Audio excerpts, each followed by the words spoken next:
Сәлем достар, бүгін сіздерге ең сүйікті салатымның бірі фунчоза салаттың рецептін көрсететін боламын. Менің видеомды соңына дейін қарап, менімен бірге болыңыздар. Салат өте дәмді, өте керемет болып шығады. Осы рецептпен жасап көріңіздер.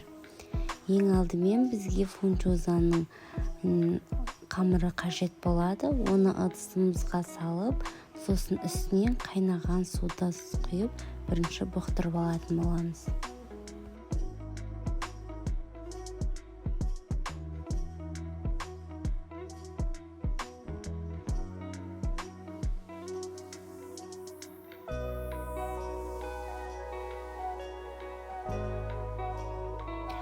Ал ендігі кезекте етімізді шамамен бір сағаттай, 2 сағаттай суда қайнатамыз. Сосын оны сүзіп алып, ұсақтап осылай турайтын боламыз.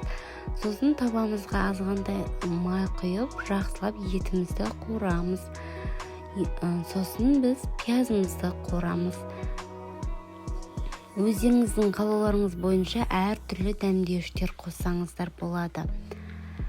Пиязымыздан соң болгар бұрышын қосамыз. Барлығын жақсылап араластырып қуырып алатын боламыз.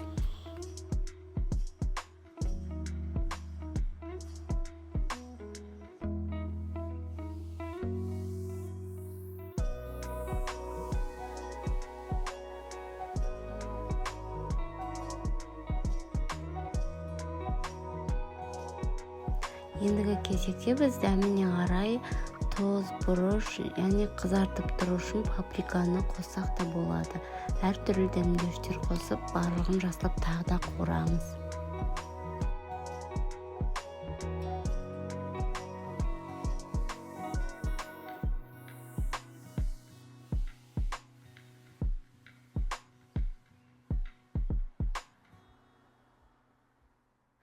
Сосын біз бетін жауып, 20 минут, 15 минутқа бұқтырып қоятын боламыз.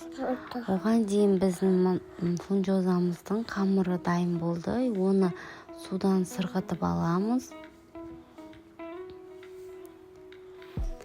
Сосын қуырылған етімізді онды алып, жаңағы қамырға барлығын қосып бірге араластыратын боламыз.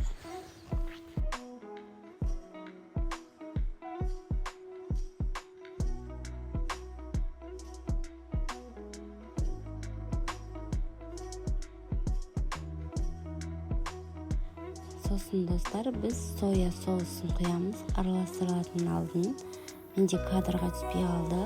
Міндетті түрде сіздер қосып араластырыңыздар.